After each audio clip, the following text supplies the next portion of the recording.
നിന്റെ ജീവിതത്തിൽ ഇന്ന് വലിയ ദുഃഖങ്ങളുണ്ടെങ്കിൽ, ഇന്ന് നീ നിരാശയിലാണെങ്കിൽ, സന്തോഷം നിനക്ക് അന്യമാണെന്ന് തോന്നുന്നുവെങ്കിൽ, പ്രഭാഷകനിലൂടെ കർത്താവ് ഇന്നിതാ നിന്റെ മുൻപിലേക്ക് വരുന്നു.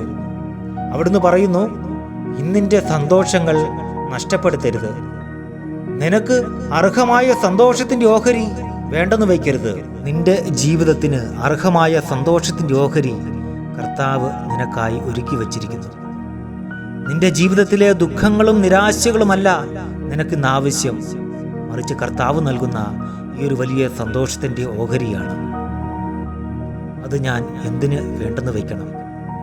കർത്താവ് എനിക്കായി ഒരുക്കിയിരിക്കുന്ന സന്തോഷം അത് എന്നേക്കും എനിക്ക് മാത്രമായിട്ടുള്ളതാണ്. ഈ ഒരു പ്രത്യാശയിലേക്ക് നമുക്കിന്ന് കടക്കാം.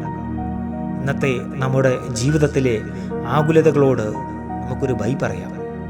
കാരണം എനിക്ക് അർഹമായിട്ടുള്ളത് അവിടുന്ന് ഒരുക്കി വച്ചിരിക്കുന്നു.